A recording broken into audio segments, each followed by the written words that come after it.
Victoria Watlington, your Charlotte City Council member representing District 3 and also serving as your Great Neighborhoods Committee Chair, serving alongside my colleagues who I will defer to briefly to introduce themselves, starting with the Vice Chair.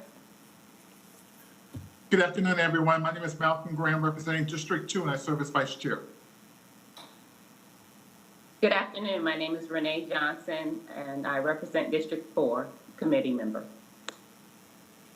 Good afternoon, everyone. I am Matt Newton. I represent District 5, and I am also a committee member.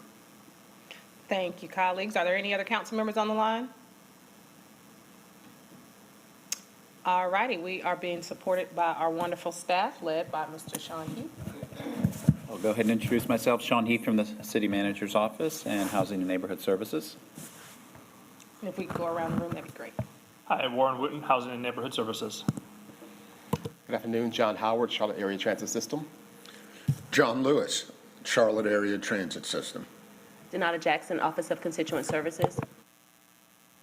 Julia Martin, City Manager's Office. Gail Whitcomb, Housing and Neighborhood Services.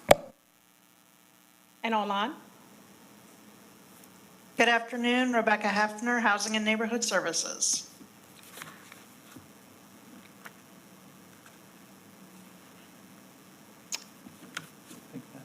Okay. All right. Today we are, I'm sorry? I'm sorry, Anna as well. Oh, go ahead, Anna. Yeah, Anna Schloines, City Attorney's Office. Thanks, Anna. All right. Today we are going to have our anti-displacement update. And with that, I will turn it over to Sean. Thank you, Councilmember Watlington. As the committee is aware, there are a number of initiatives that are underway right now related to neighborhood stabilization and anti-displacement. Underneath of that broad umbrella concept, we have 3 items today. We'll be starting with the Link Silver Line Transit-Oriented Development Study Recommendations update. And a number of you on committee will recall this was discussed at the April 11th Transportation and Planning Committee meeting where there were a critical mass of council members that encouraged that we bring this topic into the Great Neighborhoods Committee meeting. So I'm pleased that John Lewis and John Howard were able to join us today. Deputy Director Hefner has been working with the team over the last couple weeks to refine the presentation a little bit just to make sure it's really on point for the scope of this particular committee. Then we'll move into a quick update on the Staying in Place pilot program related to the Washington Heights, Hidden Valley, and Winterfield neighborhoods. Julia Martin will help us with that update. And then I'll finish with a very brief update related to the work of the NEST Commission. So with that, Councilmember Watlington, we can turn it over to John Howard to help us work through the Silver Line TOD. First, I'd like to turn it to John Lewis to give an introduction, and then we can go into the presentation. Thank you, John. Madam Chair, members of the committee. We're very pleased to be here this afternoon to discuss what it will be the largest single infrastructure project, certainly that CATS in the city has undertaken in the time of our existence, but probably the largest single infrastructure project ever undertaken in the state of North Carolina. One of the things that we wanted to do at the outset of this project, we've worked very hard over the last couple of years in the design of the actual mobility project. But one of the lessons that we've learned very clearly from the Blue Line, the investment we made in the Blue Line and the Blue Line extension, was that these projects go so much farther beyond than just how many people we move on a daily basis. The impact that this investment in infrastructure has on economic development, the growth and sustainability of the communities through which we transit are so much broader than just the width of the corridor of the rail line. And so we wanted to take a look at and be very transparent and be very intentional about meeting the greater goals, not only of the project, but of the city, and designing for that in the beginning. And so in the past, we've done a very good job of designing the mobility side of the equation, but we've allowed the development side to just follow along with the whims of the private sector market. And so we wanted to lay out at the beginning of the Silver Line project, figure out what our goals for the project were outside of the mobility aspect. How do we meet the broader goals and policies of the city and the towns in which this project will transit, but also incorporate the goals of the communities through which we're going through. And in order to do that, we had to begin this conversation at the same time we were designing the project.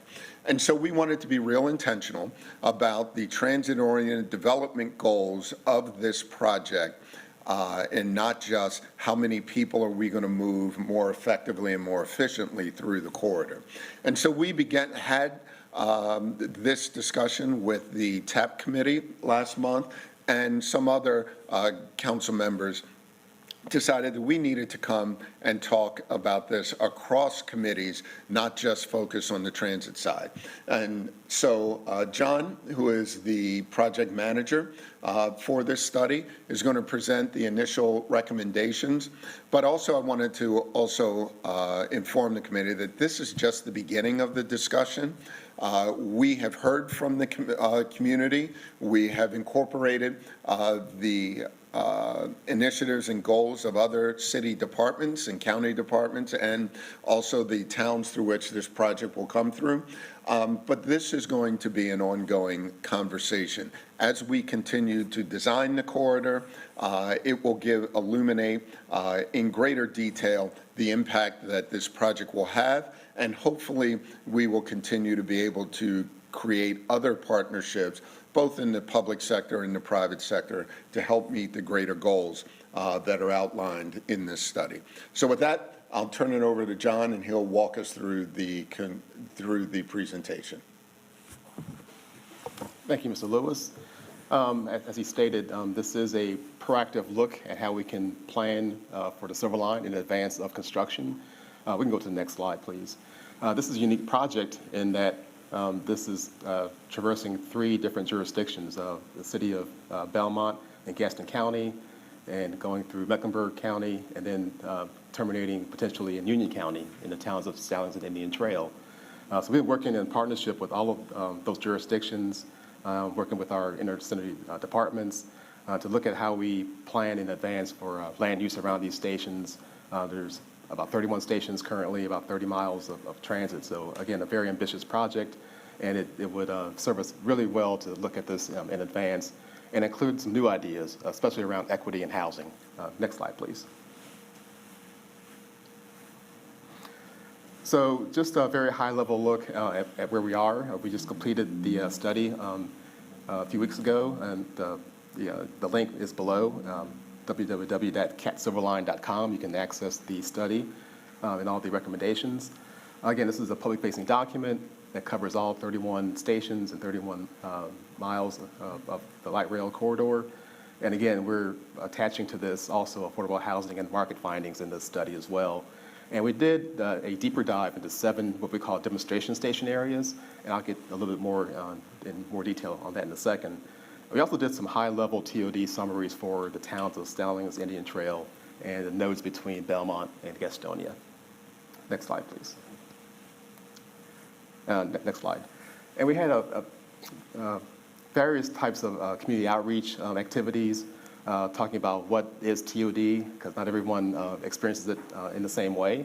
Again, we're also talking to the towns outside of Charlotte, so everybody kind of looks at South End kind of being the model of what that could look like, but we want to make sure that people understand that it's not a one-size-fits-all solution here, and that we want to design the basics. Ideally, we want to have a mixture of uses. We want to have a good pedestrian and street network around the stations, make sure it can be accessed by everyone. And again, we have a new section here that talks about equity. So next slide, please. And we also partnered with the Urban Land Institute here in Charlotte. We had a couple of workshops.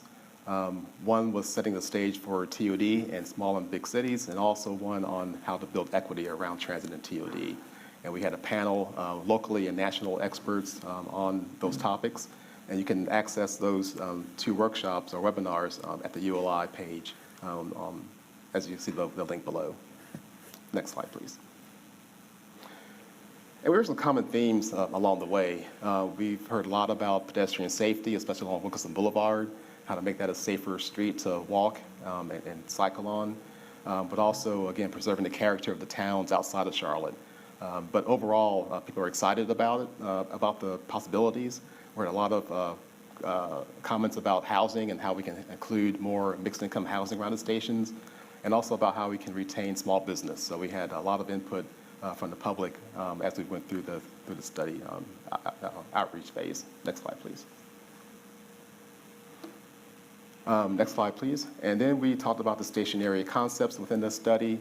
Again, all the stations have different types of characteristics. Some are more commuter-based, where you might have a parking deck, and some may be more walk-up, where you won't have any parking at all, where it's more walk-up and access by either walking or transit. So that's part of our station topology within the study, and that's also supported by the land uses around that, around those stations. Next slide, please. As I mentioned earlier, we have some demonstration station areas where we do a deeper dive that looks at the markets around the stations. We did site plan concepts. It looks at how those station areas could actually be developed over time. We have one in Belmont. We did one for the Remount Station area in Ashley Road on Wilkinson Boulevard, the Bojangles Coliseum area, Center City, 11th Street, also around East Charlotte, near Village Lake area, and also down in Matthews in downtown area. Next slide, please. So this is a snapshot of what those demonstration station area examples look like. Again, we did a deeper dive into how the walkability score currently and how that could be improved. We looked at different infrastructure improvements and also the housing that's available now, and also what that area could afford in terms of market rate housing and affordable housing. Next slide, please. And again, this is the example of what a station area could look like in these areas. They may not develop exactly like you see it, but these are just some high-level concepts, again, of basic connectivity improvements that we would make in the future. We didn't rank what types of improvements could be made around the stations. That will come later as we move more into the engineering part. But just, again, a high-level look at what should be done around the station areas in terms of connectivity and land use and open space. Next slide, please. And a common theme that we always hear is how do you get affordable housing? And one, of course, important thing is land banking, and how do you control the property around you so you can kind of control your own destiny, if you will. So we did a very high-level look at publicly owned land, which is not exhaustive. I mean, there's other partnerships that we need to talk about that Mr. Lewis just mentioned. Perhaps there's institutions or nonprofit organizations or the private property owners that we could probably partner with to help achieve that goal of getting more affordable housing and mixed income housing around our stations. Next slide, please. Next slide, please. So again, one of the new parts of this plan that we didn't do before is about equitable TOD.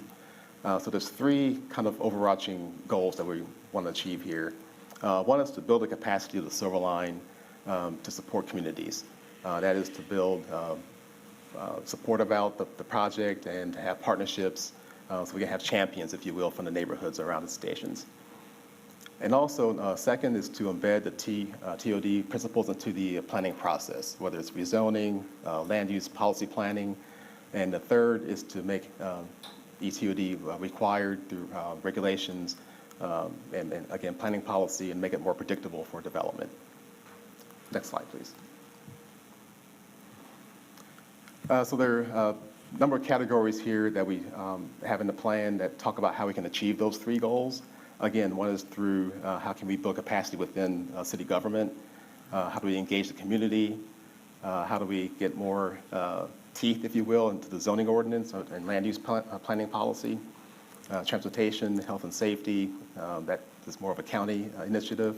So again, we need to include, again, all of our different partners, and also preservation, not just redeveloping everything, but how can we preserve what's important that people see in terms of their community history and culture. Parking is one thing that's been talked about a lot. Some are developing now around our Blue Line that don't have any parking requirements or require parking in their development. So how can we unbundle that? And also, again, how we retain the workforce and also development incentives to have compatible land uses around our stations. Next slide, please. And there are a number of things that we're already doing, I think, that are succeeding very well, and we'll hear more on that in a second here. But, you know, how do we acquire and hold properties for this equitable TOD goal that we've got? I think that's probably the biggest elephant in the room, if you will. But we've got a lot of good support from the Housing Trust Fund and Housing Services, done a great job in helping us. We do have projects that are actually in the pipeline or that have been developed already around the Blue Line extension especially, and some coming online on the Blue Line as well. I'll talk more about that in a second. But again, how do we also address anti-displacement, which is a citywide goal, not just a CATS goal. CATS doesn't really develop housing.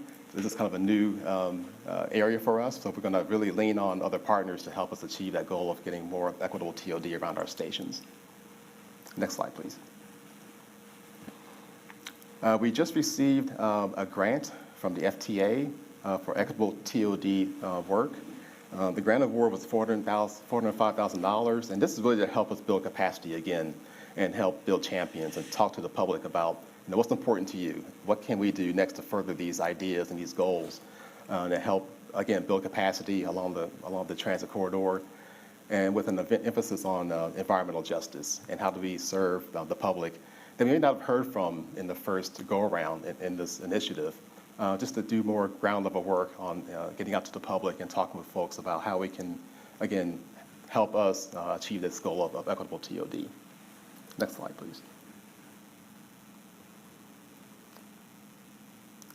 And, you know, playing catch-up is difficult. Again, as Mr. Lewis stated before, we didn't plan in advance on Blue Line or BLE like we're doing now, but we are getting more housing units on the ground. We've got a bonus structure within the current TOD zoning ordinance, and we're getting $4.5 million approximately into the Housing Trust Fund as an optional provision. We also have units coming on the ground as well. So we've got about 207 units now that are coming online along the Blue Line. Next slide, please. And we got a number of projects that are either completed or under construction that are affordable in nature, along the Blue Line extension especially. But also we've got some planned projects that are coming online on the Blue Line on the southern leg. We've got a couple hundred units at the Old Concourse Station. We've got 222 units coming online at the Oliver, at Tom Hunter Station. So you can see that we've got a mixture of different types of housing units that are coming on board, again, after the fact, but again, lessons learned again, that we should do some pre-planning work in advance of the Silver Line. Next slide, please. And with that, I'm going to turn it over to Warren Wooten, who's going to talk more about their work and the affordable housing spectrum. Thank you, Mr. Howard. Thank you, Mr. Lewis, chairs and committee members.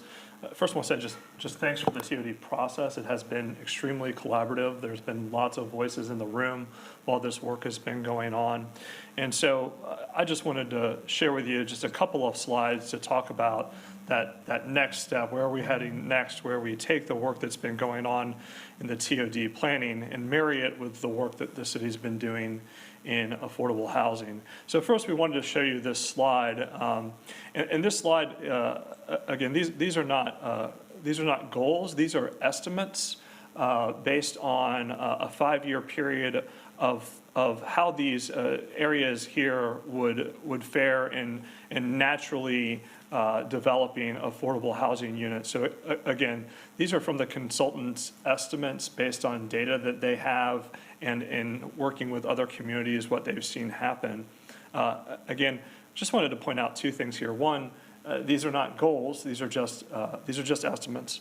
And two, these don't take into account any of the wide variety of tools and initiatives that council has already developed and put into our affordable housing toolbox and other tools that we've been talking about bringing online to further develop affordable housing in the community. So what are kind of the next steps, kind of laser focused around the affordable housing issue as it interplays with TOD? So the next step is data. So this plan has developed quite a bit of data that the consultant has provided us that we're going to look at kind of a 40,000-foot view, and we're also going to get down very granular down into the actual development, what's actually there, so that we can have all of that information for committee and the various groups that are coming together to work on this. And so next slide. And then with that data, we're going to kind of take that information to some of the groups that council has already put together to work on these issues. So we're already well aligned when it comes to community stakeholders and staff to start working through this, both in that ETOD group and also in your NEST committee to look at what's going on in these areas. So to look at the issues of displacement and anti-displacement efforts around the actual stations, but then also looking at what's going to happen at those transit station locations and how we can then leverage and catalyze affordable housing development by taking what the TOD policy does and layering in the various tools that are in your toolbox already. And again, this is a great time to be doing this work because you already have your NEST commission established. This will be something that they'll be very interested in looking at and providing some recommendations back to council. And then also the ETOD group in terms of providing those recommendations. So that's kind of taking the step off from where this study ends to the work that happens next. This is not the end of a conversation. This is actually the very beginning of a conversation. This great work that we've been participating in with housing services and the transit group, along with all of the other stakeholders, will now continue on by looking at the tools that we already have and looking at it through the lenses of anti-displacement and affordable housing development in terms of the goals that council has for this community. And I think that is the end of, can we go to the next slide? And I think that's the end, and I'm going to turn it back over to our chair for questions and comments. Thank you. I've got a few, and then I will defer to my colleagues. The first question, or not question necessarily, but the first thing that strikes me is as we think about this, first of all, I'm happy to see the level of engagement and cross-functionality here. You're right, that is markedly different than what we've seen previously, so thank you for that. I'm glad that we're having these conversations early on, so I'm happy for that. I'm curious as to if you could explain a little bit more clearly, because as I'm looking at this, I'm thinking we've got the TOD study and we've got the transit study, we've got the NEST work, and we've also got the UDO and policy adoption upcoming. And my concern is that those are not marching in tandem, that by the time we've got recommendations and tools in place, we've already approved the regulations, and now we're still playing catch up, right? Especially as development then will change in areas that are already designated as vulnerable to displacement. So can you talk a little bit about how you all are managing that across those teams to make sure that there's alignment there? Sure, thank you for the question. I'm going to turn some of this back over to Mr. Howard and Mr. Lewis. So this plan is coming out, but we're still have some steps to actually any of this land acquisition, any of putting these lines on the ground. So from my perspective, sitting in the housing space, this plan is a first step, but there's a lot of work that they still have to do around the actual, before we're ever going to see anything go on the ground. And so from that perspective, I feel like we're well positioned in terms of having timing to get our heads around what's going to happen at stations, because those lines are still years out from construction. And I just wanted to throw that question back out to Mr. Howard, Mr. Lewis for their comment. Sure, I can take some of that. So we're actually working with the planning department as well, so that we can have these station area recommendations embedded within the 2040 future comprehensive plan. And we're trying to get ahead of development as well on Silverline, because we're getting plans in, as you know, for redevelopment of different types, housing, commercial. So we try to protect the corridor as much as we can in advance of that. So the zoning ordinance does help. If you're zoned for TOD, we can reserve that right-of-way space for the rail corridor itself, and also negotiate, if we can, any kind of additional bonuses that we can get through the TOD zoning district itself. And you want to speak on anything else, John, to add on to that? I think what you're hearing is that as we're going from the strategic down to the tactical level, it gets more detailed and refined as we're going on. And so the UDO and the policy changes that council is considering is going to help us at a strategic level. But really, as we continue to build out, to design the project, and we get more detailed on the station areas, we have some tools in terms of early acquisition of property that we're taking a very targeted approach, though. The best tool that we have is control of areas, particularly property around the station. What will help the most over the next couple of years in the short term before construction begins is how do we leverage those investments across different sectors. And so there's certain things that CATS can do as a transit agency in terms of property acquisition to protect the right-of-way, to protect the station areas.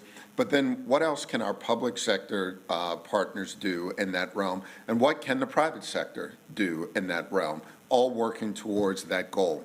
And so that will be the work, the next phase of the work as we continue to design this Silver Line. But it gives us time as we're beginning more refined on the station areas to do some proactive acquisitions, both from a public and private sector, overlay that with the policy changes that are going on that we think will certainly put us in a better position, certainly than previous projects, to drive the kind of development that meet the overall goals of anti-displacement and others as we continue to move forward. Thank you. And then I'll actually pose the same question to the neighborhoods staff as we're thinking about the recommendations and the timing of that for versus the UDO. Because I want to make sure that whatever we're recommending is something that is supported through the UDO and they're not contradictory, or it doesn't put us in a situation where we're incentivizing a certain type of development that's counteractive to our anti-displacement goals. Okay. Yeah. Warren, I don't think I'd have anything I would add to that, and I'd certainly invite Deputy Director Hefner to weigh in if she'd like. But I would point at land acquisition as a great example of the sort of thing where we may have a unique opportunity right now with federal stimulus dollars to evaluate possibly identifying locations that would be suitable from a land banking perspective. So I think one thing that will be helpful for us is if we can identify what are, of the universe of things that we could consider doing, and I say universe because there are a lot of things we could do. What are the things that we really need to focus on right now over the next 3 to 6 months? Because windows of opportunity may open and close in a way where the next 3 to 6 months could be important for us. Warren, anything else you would add? No, I think you've covered it. And again, having been around during the Blue Line years, I think as transit does much better about where we're situated going into this next endeavor because of all of the work and the planning that we've done in this. And like Mr. Heath said, we've been having active conversations around how we use your resources to do various types of strategic acquisition projects. Those are not conversations that were had early on in the Blue Line development. So I think that the alignment that you're looking for is happening through all of the planning that's going on early on. Thank you. I'm particularly interested in neighborhood characterization and overlays. When I think about the Blue Line, certainly we have neighborhoods, and we're starting to hear, and as a part of the UDO discussion, building height as it transitions into our neighborhoods, whether it's Dilworth, whether it's Wilmore. We can see that that's something that needs to be addressed as it relates to the UDO, and it speaks to displacement as well. That's what I'm really leaning into here, because the neighborhoods on the west side don't have those historic designation protections. And so as we think about how we're planning, those are some of the tools that in the next 3 to 6 months, I really would like to see us get some detail around so that we can start executing against those. If you could go back to slide 11.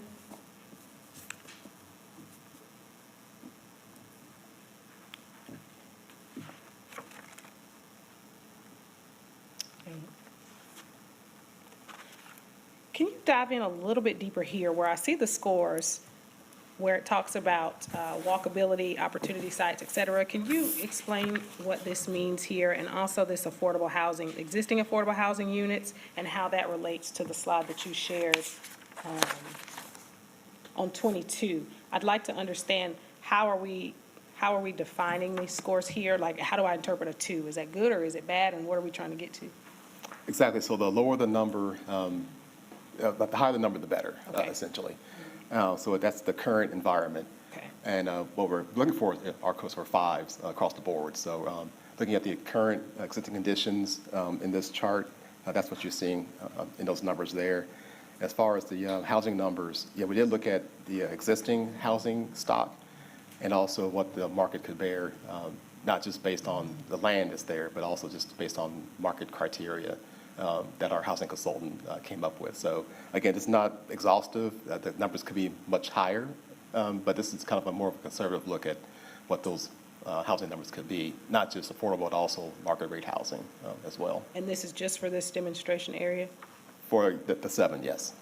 Okay, so then, just so I'm absolutely clear, I see multifamily for rent, I see condominiums presumably for sale, and then I see townhomes for sale. Is the idea here then there will be no more additional single-family for sale? Within the station areas, typically we want to see multifamily. We don't normally see a lot of single-family in the station areas. We tend to look for townhomes and up to multifamily and condos, if you will, multifamily high-rise structures, like you see kind of around South End and NoDa, North Davidson area. Now we're seeing a lot of townhomes like out towards Old Palmville Road that may be within that half mile, but maybe just on the edge. So we're looking really for more multifamily type development, and then to protect the single family outside that half mile.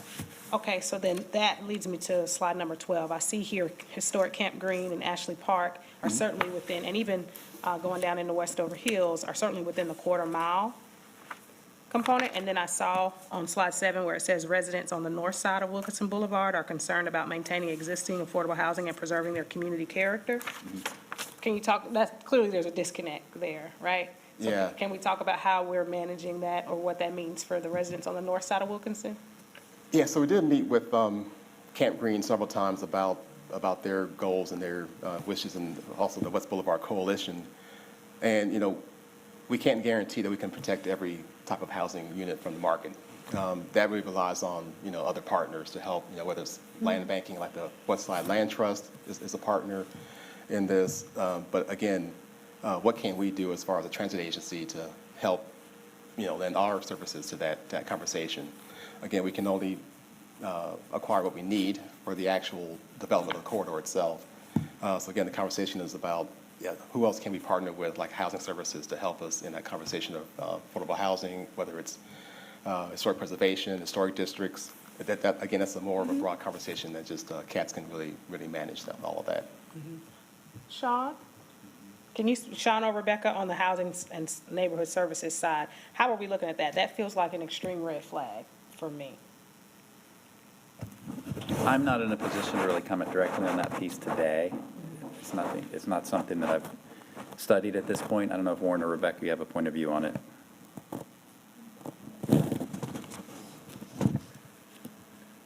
So Okay. I think that that's a lot of the work that we're doing in the anti-displacement work group and with the Staying in Place program that Julia is going to update us on, that we have developed some pilot works that are going to develop programs that specifically help with the concerns that you have.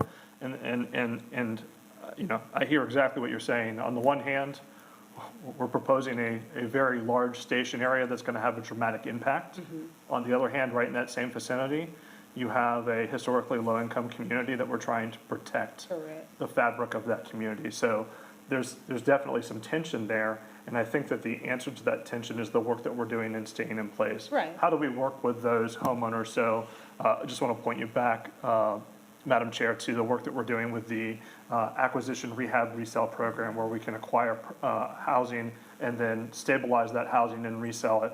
Point you back to the rehab program, where we come in and not only do we rehab that, but we put some protections on the program. A lot of the work that's been going on, and I don't want to steal Ms. Martin's thunder, is around communication. So, one of the things, and I've been on this team, and I've been out talking in these communities that we're hearing is that, some of our homeowners are doing things that are not in their best interests, selling their houses for low volumes, taking out these risky equity loans. So another piece of that strategy is going to be around a communication package that we can then put out to these communities through their neighborhood leaders. So I think that there's no one size fits all. I think that we're gonna, as a growing city, these tensions are actually what you would expect, but it's what can we do through that staying in place work that we can develop through your pilot neighborhoods that we can then put into places like the West Corridor, to put not only the program in place, but the education in place so that those members of our community that have been there for a very long time can still stay in that community as long as they want and have resources to help them grow and thrive. So I think that work is happening in the staying in place at the same time that we're doing the TOD work. Absolutely. And so that one, I'm going to hang my hat on there because that's the big bucket, especially as we go to people and ask them to invest in something. They're going to want to know, for my investment via my taxes, how is this benefiting me? And I think that's going to be the question we have to answer to the public when we go for funding. I will open up the floor to committee members. Does anyone have any questions? I see. Fantastic. We'll start with the vice chair. Thank you, Madam Chairman, and thank you very much, everyone, for the great presentation. The chairwoman has answered, or asked rather, a number of questions within the same zip code that I had, so I won't repeat them, but I just want to kind of ask one thing, just kind of reiterate rather, the key piece for me, which is a strategy for land acquisition, and that we got to be very, very intentional in terms of doing it right now. And so you asked the question, what should you be doing within the next 3 to 6 months? I think we need to know, first of all, one, whether or not it's a spreadsheet or an outline of all the publicly held land, whether it's the school system or the city or the county, flagging the city, of course, that we have along the new route. I think that's extremely important for us to know so that the council, if we wanted to be very intentional sooner than later that we can, to know what we have in our inventory. So that's really important to me, that we know that. And then the second one is, this is a little bit probably a more difficult question, is that when we develop along South Boulevard, the city made the investment and then the developers followed and capitalized on what we did there. Is there a way for us to begin to think about how do we, I'm trying to use my words carefully, I don't want to use tax or impact fees, but how can we, the city, begin to leverage the investments that we're going to make and make sure that those who come behind us pay their fair share, that they won't benefit from the city's investment without putting anything in it themselves? Anyone want to take a crack at that? I will try that one. Good question, Councilmember Graham. We did have the panel back in May of last year that talked about some interesting ideas, like as far as different types of tax districts around the station areas. I think Atlanta's got that set up, and also Austin, Texas, I believe, has that as well. I think that's in the plan as well as an idea. I think the council could help us maybe extract other ideas, if you will. It's not an exhaustive list that's in the study, but I think anything that we can talk about to leverage those financial contributions to the station area to help leverage affordable housing, I think are worthwhile having, as well as the tools that they already have within their disposal, like the housing services, as Warren was talking about. I think now is the time to kind of just think through all of those different strategies and how can we maybe think creatively about that under your direction. But I think we all are willing to have that conversation moving forward. But with Sean, I would like to direct you and your staff to kind of bring something back. Madam Chairman, I'm not sure how he does it, whether bring it back to the committee, but certainly I would like to see us begin to really do some forward thinking about that. We know there's going to be an impact. We know the impact is going to be based on the city's investment. And I think those who come behind us to invest should pay their fair share of getting the tracks down themselves. So, Sean, I really want to move that from a concept to really kind of walking me through how we actualize that and kind of bring it forward as a strong consideration. I just think that makes sense, and we don't have to talk about the details today, but I think it's something that I would want to kind of see what it looks like and how it can be implemented, and whether or not we give breaks for affordable housing. Again, I don't want to solve the problem before I put it out there, but certainly I think that's the direction I think we ought to go.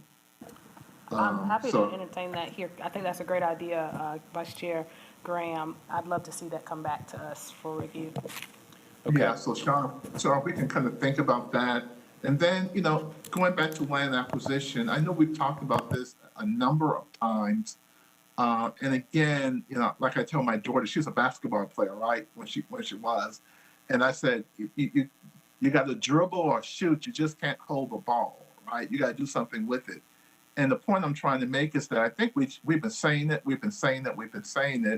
and I'm not sure, at least from my perspective, I've seen any forward action or really saying this is what we're going to do. This is the plan that we have to acquire land or to utilize city-owned land. So I just need to, Sean, figure out what we're going to do, when we're going to do it, and how we're going to do it in reference to the whole issue of land acquisition, and that we're going to be very intentional about doing it versus having it be a part of the conversation. Does that make sense?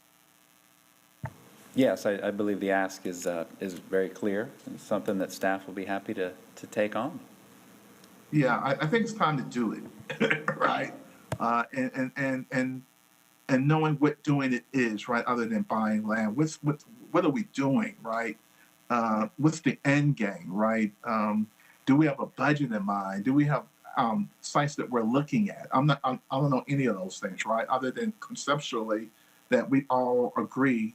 I'm speaking on behalf of the committee. I think we do that should be one of our strategy. And if it is, then how do we actualize it? How do we make it a reality? How do we measure what we're doing? Right now, there's no measurement out there if we're being successful or not in terms of land acquisition. So I want something that's measurable so we can say at the end of the year that we identified 10 properties and we were able to close on 5. If that makes sense. It does, thank you. Okay. And then the last one, if I can just get a copy of the presentation, I thought it was a very good presentation, and that'll be it for me, Madam Chairman. Thank you, Councilmember Graham. I just want to acknowledge Councilmember Phipps is with us. Welcome, Councilmember Phipps. I know you came in a little bit earlier in the meeting. Up next. Thank you very much. No problem. Up next. Yeah. Am I up next? Go ahead, sir. Yeah, my question hinges on what has been said, and I'm looking at, I don't know what slide number it was, but the one that you had, the 3 entities of Belmont, Charlotte, and Matthews, where you had estimated the number of affordable units that could be possible over a 5-year period. So looks like it could be 170 to 720 units, that from my rough math. But how do we get from estimates to actual goals in this process? Thank you, Mr. Phipps. Your responses to some of the other questions, I guess it's a culmination of a lot of things that you already mentioned, including land acquisition and other discussions and such. But I do think it's important that we move away from estimates to some goals that we want to achieve, and I think we want to try to improve on what was done on the blue line with the silver line. So, am I correct in that assumption? Thank you, Mr. Phipps. Yes, you are correct in that assumption. So what you are seeing on slide 22 is the consultant's estimate of what would, naturally be possible there in terms of affordable housing realization, just based on some historic data they had. They don't have any information about the programs that you have in place. They don't have any information about land acquisition policies or your housing trust fund. So I think that, to answer your question, that this is the step where we can then take this information and start developing goals based on this here. And that work will take place as we go through the work of this body, the work of your NEST commission, and the work on the ETOD group.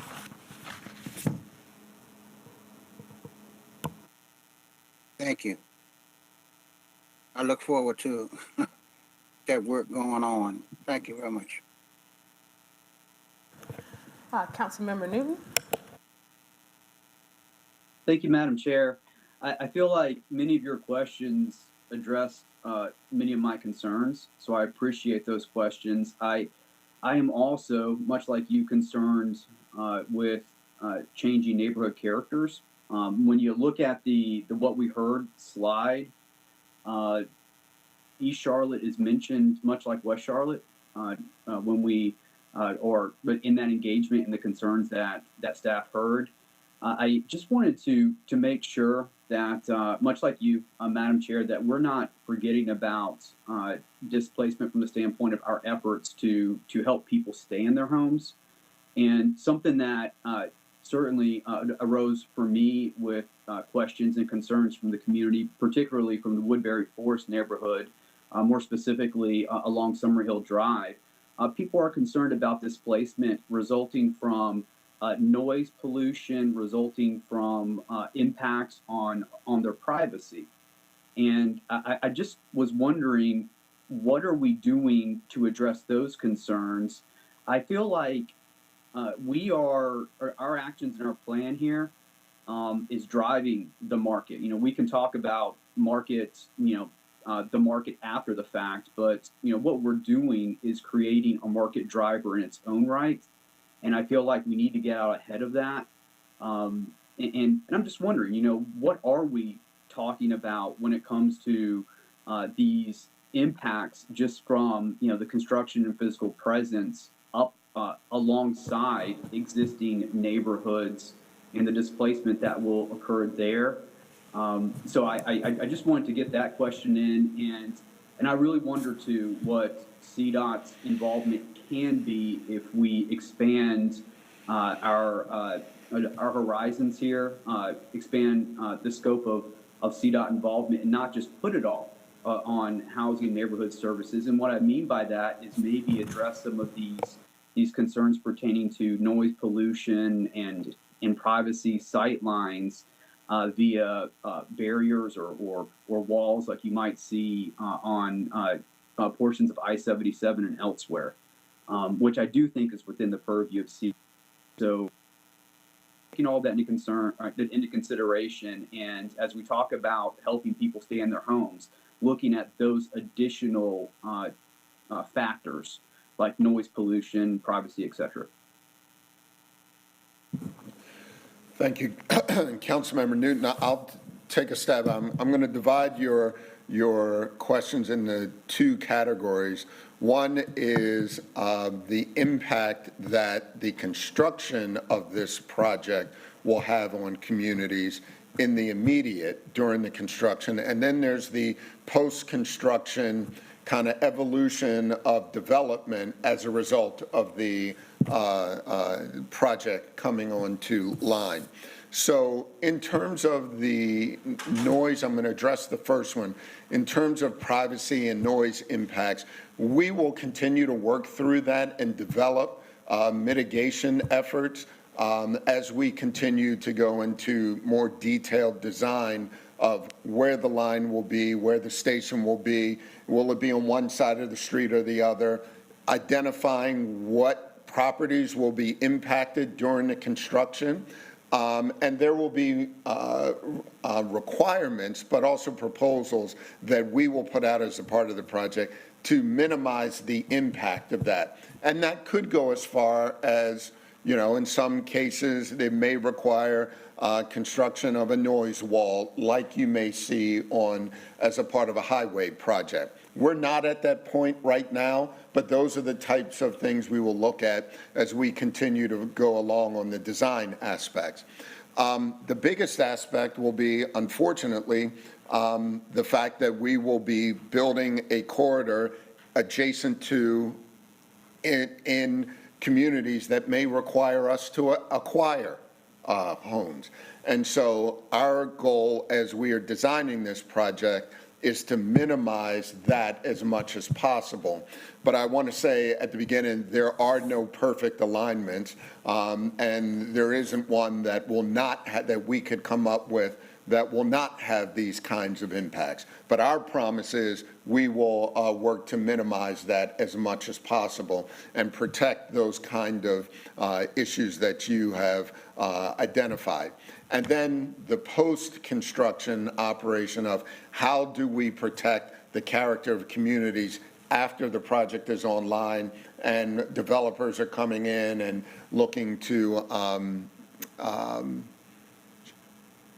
benefit from this investment. And I think those are the kind of discussions that we've been talking about, that we've got to identify those locations, be strategic in acquisition early, land banking, and really developing a toolbox of different tools that we can utilize to meet those goals after the project comes on.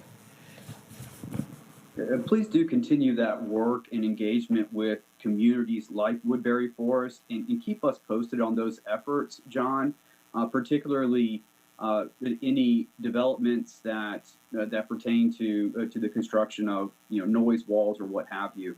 I think that's very important to communicate to the community in real time as we consider to take their concerns into consideration. Thank you. Thank you, Councilmember Newton. Councilmember Johnson. Thank you, Madam Chair. You know I have lots of questions, but what I'll do is I'll wait until after the anti-displacement presentation because some of them might be answered. Is that okay? Yep, that's perfect. You'll be first up in the next Thank section. you. Thank you. Okay. All right, next up, we will transition. Great. Yeah, let's transition. Julia, if you want to provide an update on the stay-in-place pilot. Thank you. Sure. Good afternoon, Julia Martin with the City Manager's Office. So I'll just speak through a couple of updates about where we are with staying in place. Just a reminder to everyone, we have selected 3 pilot geographies: Hidden Valley, Winterfield, and Washington Heights. In February, you all approved an allocation of $4.5 million from the FY 2022 budget to begin some of that work, including down payment assistance, looking at expanded home repair. And so what we've been doing since then is really engaging with the communities. So we started with the neighborhood leaders, and we did Winterfield, I believe, 2 weeks ago. And some of the feedback from them, we will be in each of these neighborhoods. We have a refined survey that we are really treating more as in intake form to understand specifically the concerns of households and the individuals in those households. And so this was kind of the preliminary step to let people know, hey, we're going to start being out and about in your neighborhood. What kind of initial concerns do you have, so we can factor that in and tailor our survey to make sure we are capturing those needs. And then we will do kind of another broader survey looking at community-wide opportunities. So that could be things like enhanced beautification along streets, addressing constant areas of code enforcement complaints.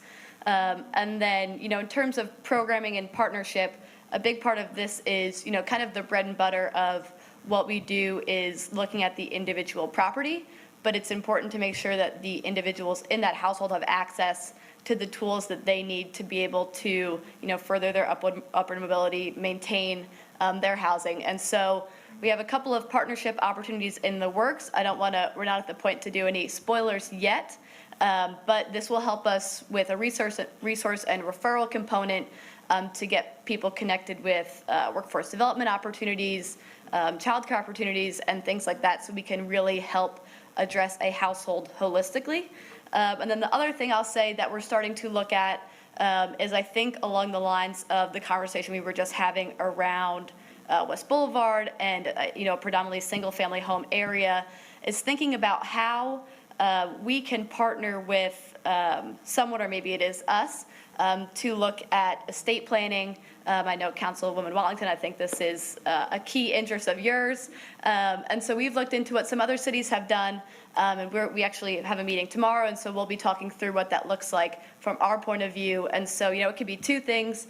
Can we set someone up to help plan their estate, whether it is they are conferring that property to another child and making sure that is all in order, and looking at how we can make it easier if someone would like to actually put in their estate, in their will, that they would want to donate this property to the city. And so we are going to be thinking about how we can do that. We've also taken a look at, how can we make it easier just in general for individuals if they would so choose to donate their property to the city, so we can have, some more options and continue to maintain, a bit longer term affordability in some single family neighborhoods. So again, in the next couple weeks, we have Hidden Valley, I think, is next week, in Washington Heights, 2 weeks, Washington Heights on May 5th, and we'll be going to Hidden Valley on May 10th. So we're really in the engagement zone. But again, I'll just remind everyone, staying in place is an approach. It is not a program. And so it is, how can we layer and leverage new tools, refine existing tools, and hopefully learn some stuff that we can, again, implement in some of these longer term areas, potentially along the Silver Line. So that is where we are. And I think as my seamless transition to Sean, we went to the Nest Commission and gave them a quick update on a number of things, including staying in place last week. So I'll turn it over to Sean for a Nest Commission update. Thank you, and I'll pause. Councilmember Watlington, did you want to pause before we move to Nest Commission, or are you ready to? Councilmember Johnson, It'll be very brief. What's your pleasure? No, I want to hear Okay. that presentation also. Thank Okay. you. Go ahead. Great, okay, thank you. I did have a question, Madam Chair. This is Councilmember Newton. 1 second, Councilmember Newton. We're going to take this update real quick, and I've got you right in the queue behind Councilmember Johnson. Okay, it's on the presentation that was just given. Yep, no I worries. can- Yep. Wait, okay. Okay. Just very quickly, of course, with the Nest Commission established in January, 15 members are serving on the commission, co-chaired by former council member Justin Harlow and Kim Graham from the Greater Charlotte Apartment Association. The charge of the commission is to identify tools and strategies to address displacement concerns in areas of the city that are particularly vulnerable to displacement.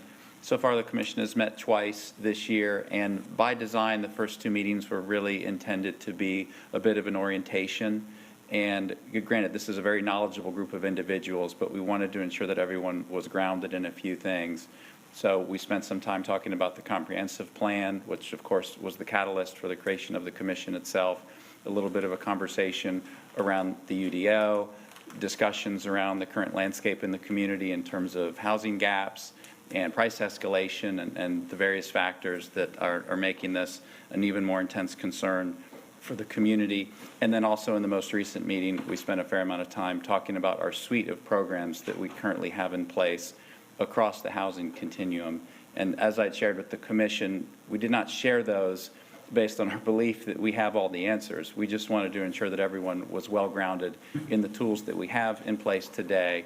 So as the commission now starts to translate and transfer their work into more forward-looking considerations around what are the specific areas of emphasis for the commission, and this is something that the co-chairs are in the midst of thinking through literally as we speak in advance of the next commission meeting next month. They may establish some working groups and working teams to take the 15 members and put them into areas based on their areas of interest, based on their particular expertise that they can bring to bear, and then have the commission really leaning into what additional information might they need, what additional groups from the community might they need to hear from, what are their early impressions around possible gaps that could be addressed, and what are the emerging recommendations that they want to start putting on the table and having a discussion around. So, at this point, I think staff and the co-chairs both have a tremendous sense of urgency. I mean, I think we've spent a grand total of 180 minutes together so far.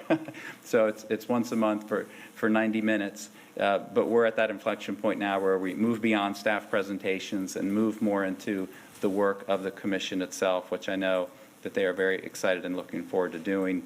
The next meeting will be on May 11th, and I haven't had a chance to check in with the co-chairs over the last couple of days, so I can't commit them to this. But I would say from where I sit, my sense is that summertime, clearly, not too far into the summer, but summertime would be the right time to have the co-chairs come into Great Neighborhoods and provide a briefing, hear directly from them, not necessarily expecting that they'd have a suite of fully baked recommendations by that point, but enough time will have passed, I believe, that it would be a good opportunity for you to get an early look and have an early conversation with them around what they're finding. I definitely want to see them here and look forward to getting an update from them and talking to them directly. I would ask that we go back and make sure we understand the UDO timeline versus that update. That is critical in terms of making sure that those pieces are talking to each other, because if there's anything in that UDO that is going to drive one of these programs to higher priority or greater sense of urgency, we would like to know it early. Okay, understood. Thank you. Awesome. Councilmember Johnson? Thank you, Madam Chair.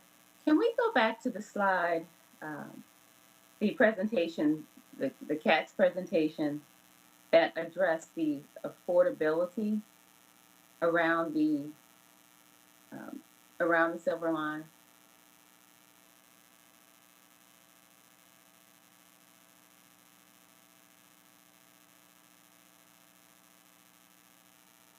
Ms. Johnson, is it Talking this about one? 22?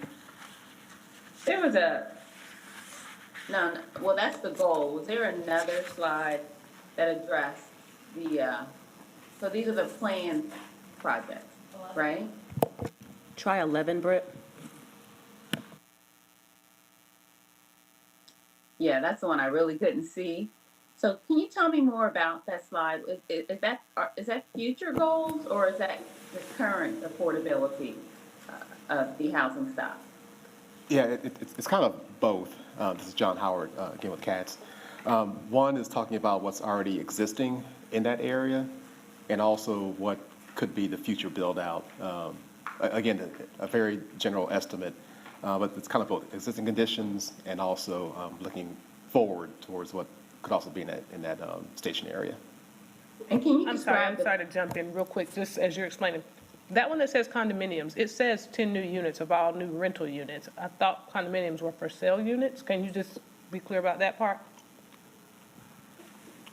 Where it says condominiums, 10 new units, 14 to 17% of all new rental units. Are we defining a condominium as a rental unit here or for sale? I don't think they determine whether it's for sale or rental or not. Okay. It's just the condo unit itself. Okay. Sorry, Councilmember Johnson. That's okay. So can you describe the current affordability in that area? Are you asking like how much the rents are Yeah. currently? Yeah. Well, I mean, this is your presentation.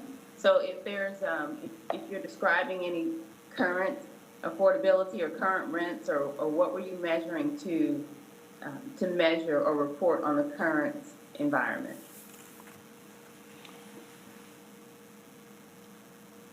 I'm gonna try to answer that one. In terms of what's affordable now, it's all really based on whatever the housing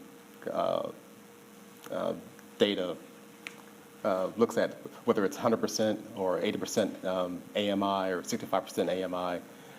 So those are kind of the basic numbers around how they broke those down. Am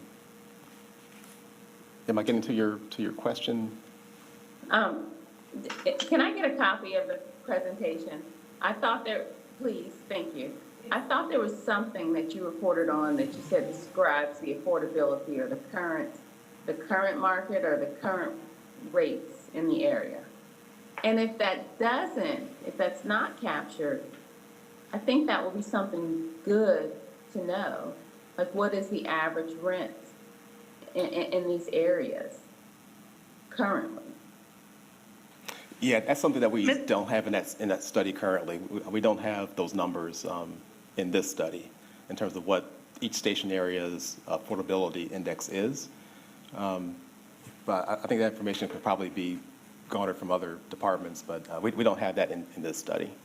Rebecca, understands. I can add to that, John, Ms. Johnson,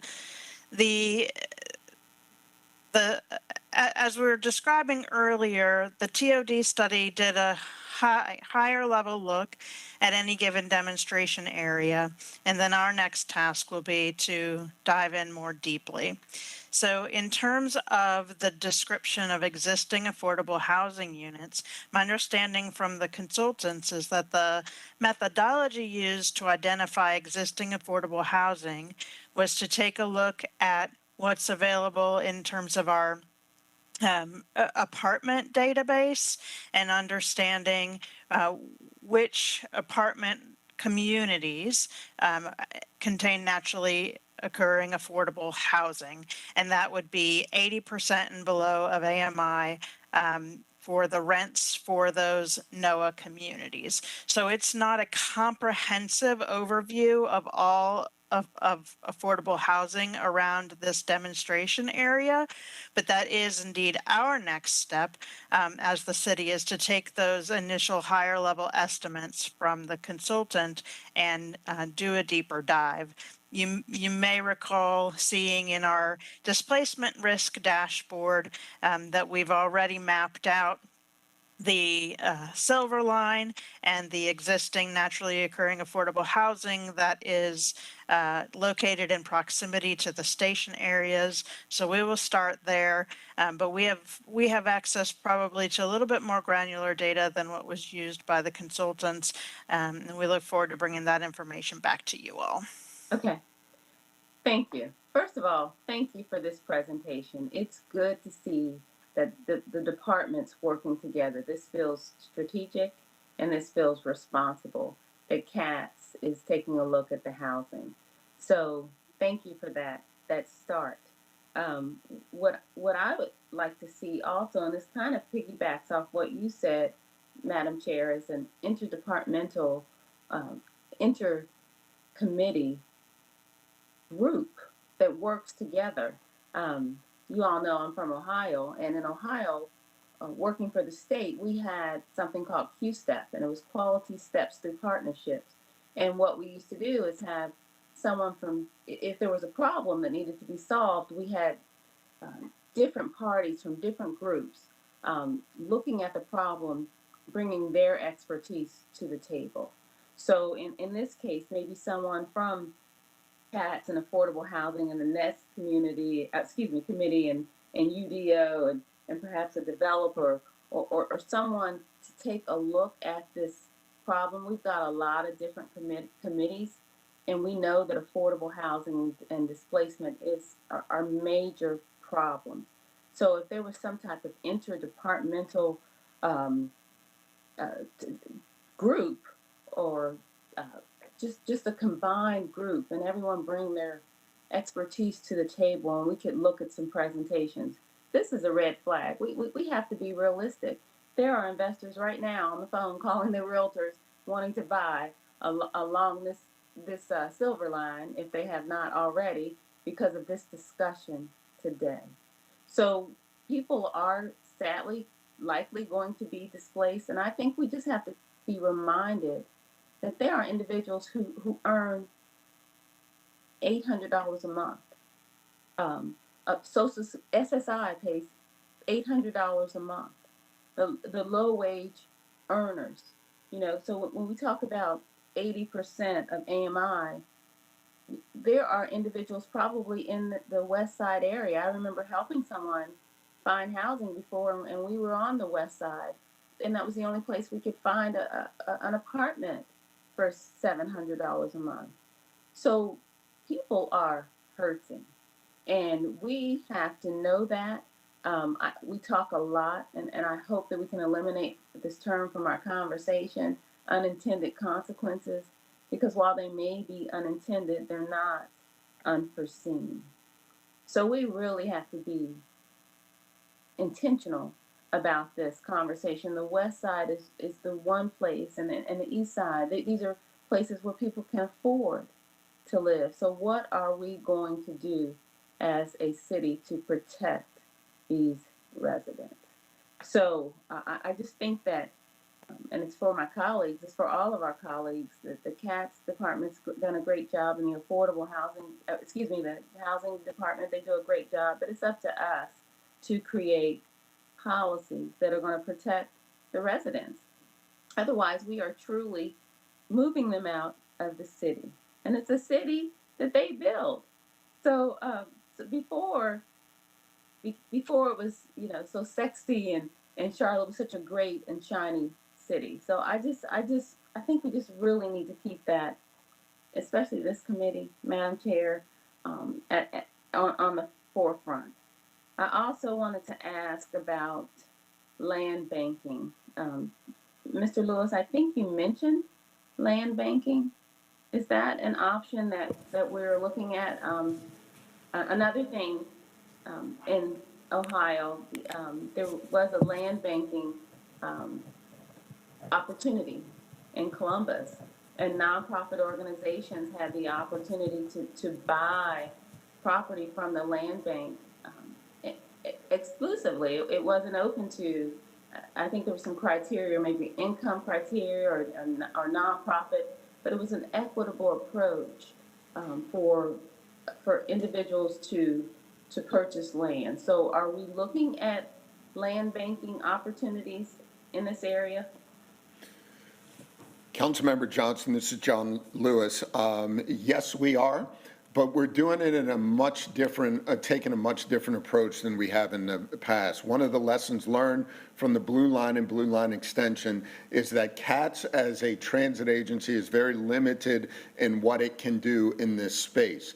And so taking those lessons learned, we are working with other public departments, the housing department, both, as I mentioned, from the public sector, but also know that there's certain limits that we can, that we have as a public sector that are going to make us look towards the private and nonprofit arena.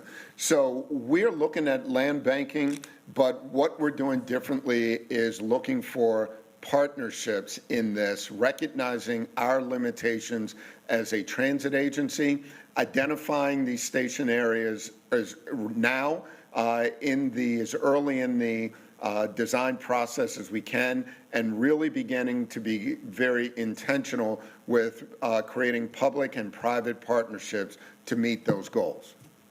Okay, thank you. So again, there's for my colleagues, there's opportunities to design some equitable approaches for land banking. We always talk about upward mobility and Charlotte being a city, 50 out of 50, and the wage gaps or the opportunities or inequities or lack of opportunities for certain folks.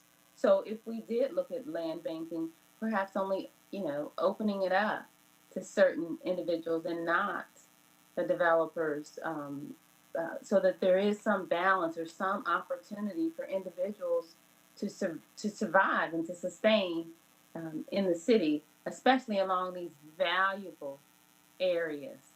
I also had a question about small business retention. That was mentioned.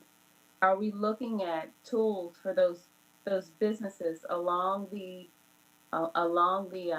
train or in the TOD who've been there and who've been the fabric of these districts before, again, this area became a hot and valuable area? Are we reaching out to the current owners there and saying this is about to happen? Do you need assistance, or is there something we can do for those small businesses that are currently there? Thanks for that question. Yeah, I know we talk a lot about housing, but during our engagement series of last year and also in tandem with the design team, we had several public meetings, and we had lots of information going out to every property owner and business owners along the corridor. So that is one of our goals within the study itself, is to look at how can we retain the small business aspect of it. But again, that's going to involve another partnership with economic development perhaps, or other agencies to help us figure out like what are the best ways to make sure people can stay along the corridor and prosper. But I think that's, again, an ongoing conversation. Again, the ETOD grant will help with that and getting that word out. But again, this is going to be an ongoing, long discussion with other partners aside from CATS. But yes, we have been in dialogue with the business owners along the corridor. Invite ED to the committee also. I mean, this is a all hands on deck, the writing's on the wall. We've seen it happen in the past. This is an opportunity to get it right because we're talking about it. And we know what's going to happen. If you keep doing the same thing over and over again and expect different results, we know what that leads to. So I would just really, if there's an opportunity to talk to those small businesses now, perhaps invite Steve Coker's department to the table or to the group also. This needs to be a city-wide approach. We have to protect our vulnerable residents. To that end, I just wanted to jump in and say this, especially since it's ongoing, this is a perfect opportunity to have these connections with the neighborhood organizations so that this is a part of their standing information that they're giving out to folks. I know that we typically do the surveys and things like that where we can get a sample from the broader population, but I feel like this is definitely an opportunity to really leverage our neighborhood organizations to keep this in the forefront of folks' minds. Go ahead, Councilwoman. That's a good point. I know I mentioned to Taiwo about a year ago about bringing on a consultant to educate residents. And this was for Hidden Valley, but we could do this citywide and all vulnerable residents, and kind of a protect our village or protect your village. A consultant, a realtor, someone to hold these education courses about wealth building and maintaining your home and staying in your home, and because the developers have the information and people with money, they know the information. So if we could get this information out to our neighborhood leaders, if there's an opportunity for us to bring in a consultant to educate those neighborhood groups, I think that would be fair for the community. Last question. Thank you. The anti-displacement for Hidden Valley. I know the residents are looking forward to that. We know that that's an area that's in transition. There is currently a market rate petition that was just approved, and I believe it's for 20 for sale condominiums, or at least for rent. It's market rate. But I spoke to the city manager about the pilot, and I asked him if we could look at that petition and marry the pilot with that petition, because we know they were for sale. Because once they're sold, we know that that's going to increase the tax value next year or for the tax period after they're sold. So if we could look at the developments and the pilot in tandem and really utilize the pilot for those who are going to be most affected. And so I just think if zoning or if the NEST committee or the individuals looking at staying in place have someone from the zoning department, or at least are aware of the zoning, and we could really help to impact those residents who are being directly affected. Instead of having a pilot, over here, and then there's a lot of development over here, and it's not really helping those who are directly impacted. So if we could just really start to keep an eye and a strategic approach on how we're utilizing our pilots and our tools and our resources, I think that it would make a really great impact. And that's all I have for now, Madam Chair. Thank you. Thank you all for the presentation. It's exciting that it's on our radar, but we know, we've seen what can happen, what's likely going to happen. So if we can really, as Mr. Graham says, press on the pedal or press on the gas. The time is now for this area, because again, it's not unforeseen how this improvement affects our vulnerable population. Thank you, Madam, Ms. Johnson. Thank you. Councilmember Newton? Yes, I had a question regarding the Staying in Place pilot program, and I wanted to start by extending the gratitude of residents from the Winterfield neighborhood for staff meeting with them and explaining or giving them a better sense of what the pilot is about. Having said that, I know that they appreciate, much like myself, appreciate the programmatic aspect of the pilot, the resource referral aspect of it as well. But I think it was everyone's understanding from the beginning that this would be a pilot that would also involve the appropriation of funds to the neighborhoods for home repairs, for neighborhood improvements. That can help mitigate the impacts of rising home or rental costs. And I was just wondering, to what extent is that a part of this, that those types of appropriations directly to neighborhood residents? And assuming that it is a part of this, when will we start to see those appropriations occur? So, Councilmember Newton, I'll take the first crack and then let Rebecca or Warren chime in. So we have set up the pilot to say providing an opportunity for people who want to stay in place to stay in place. And so part of that is absolutely working with homeowners on rehab, providing down payment assistance opportunities. Hopefully, we can connect through the resource and referral and getting to know a bit more about the individuals in the neighborhood, provide opportunities for renters in that neighborhood to become homeowners in the neighborhood. And so, yes, this will result in, direct funds going into these three neighborhoods. And what you all, allocated in a sense in February was $4.5 million of that, which is, kind of, we can think of it as part one of this. And so we will begin engaging with the neighborhoods a bit more closely. And then in terms of the timing for some of the programs, it is a difficult environment right now for rehab and construction just because of the cost of those things, the lack of contractor capacity. So part of what you all approved in February was funds for a capacity building program so we could partner with some of our contractors to actually give them more staff to do more work for us. And so I'll ask Warren if he wants to give a quick update on that, but I'll turn it over to you. Thank you. Mr.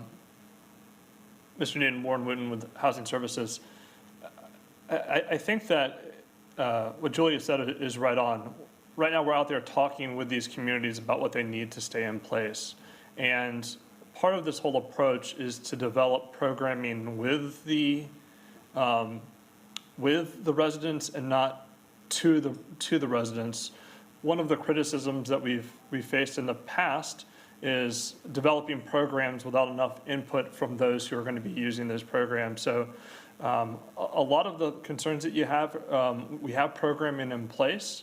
And just as an aside, one of the things that we heard from Winterfield was with our current rehab programs, there's people out there that really feel like that they have need, but they're just outside of the income guidelines for our programs by a couple of $1,000s. And there's not a lot that we can do on those programs because those guidelines are set by HUD. So we can't change those. So one of the things that we've been talking about internally is what can we do with the funding that's been set aside for staying in place to develop a program that might still help people that are in need, but hit those higher incomes that we're currently not addressing. So two things there: wanting to work with these communities and develop the programs that they are asking for with the neighborhoods, and two, trying to be, as Julia said, just a very tight environment, and we want to be as strategic as possible with your funding and direct the funding that's available for staying in place to work that we are not able to do with your other tools that are already in your toolbox. And I can add one other piece to that, Mr. Newton, something you might hear often in Winterfield that we heard in our community meetings was the real need for adaptive equipment in housing for the aging population in Winterfield. And while that is a component of, could be a component of our rehab programs, it's not something that we had initially had on our radar. I think that's one of the valuable things about doing the community engagement as we design the programs, is being prepared to meet the specific needs that are expressed by the residents. I appreciate the responses, and I do appreciate the willingness to continue to work to address the need for folks that fall just outside of the criteria. Having said that, for those lower income folks that are within our criteria, I don't know if the building material, et cetera, costs will go down. Frankly, I fear that we might see rising costs in the future. But nonetheless, I think we can all acknowledge that the need exists. That's why these neighborhoods were identified in the first place. So the sooner that we can disperse funds, I think the better, and at the same time possibly combat rising costs in the future. Thank you everyone for that information. Thank you, Councilmember Newton. We are coming up on time. I will turn it over to Vice Chairman Graham for, I'll say just before final remarks. I have no final remarks other than, and I know everyone's working really, really hard. And I know Councilmember Johnson said it correctly. The collaboration between the departments are really, really helpful and meaningful. But I just want to stress the urgency of just kind of moving the ball forward quicker. And I know everyone's working hard as fast as they can, but land is at a premium. Everyone knows what we're doing, why we're doing it. And I think we really need to put the foot on the gas, just to go from concepts to implementation to goal setting so we can measure what we're doing. Right now, I'm just afraid that we're behind the 8 ball on a number of initiatives that we know are coming our way. And so I have all the confidence in staff, Sean, and certainly John and Transit working together to get us where we need to go. But I just stress the importance of really pushing the council as we will push you to kind of get to where we want to go. Thanks, Madam Chairman. Sure. I would like to echo Councilmember Graham's statements. As you know, we've had a couple conversations. I know you understand the sense of urgency. I am happy to increase frequency of this meeting if that provides additional feedback. Happy to talk about increasing the frequency of the next committee meeting, whatever it takes to get something going, or to the next phase. So there's already plenty of work happening, and I don't want to diminish that by any means. But I think we're excited about what we see, and we want to see it come to fruition. So we can talk about what that looks like. You got anything else? Madam Chair, I have just another comment. If that's okay, sorry. Okay. I just wanted to piggyback off what Mr. Newton said when we talked about individuals who are just outside of the income criteria. I'd want to take a look at what those income maximums were before those are approved, and I'd also want to ensure that the individuals are homeowners and that they are going to be, these properties are going to be primary residents. We don't want to create a loophole where any investors would benefit from this assistance. And also, I'd like to ask about opportunity zones, not for this meeting, but if we could get a presentation or information on opportunity zones. That is a federal opportunity, and I know that we haven't actually implemented those tools per se in the city, and if that's an opportunity to help residents by creating opportunity zones, I'd like to see what that would look like in our city. Thank you. Thank you, Ms. Johnson. Thank you all for your time today. I appreciate it.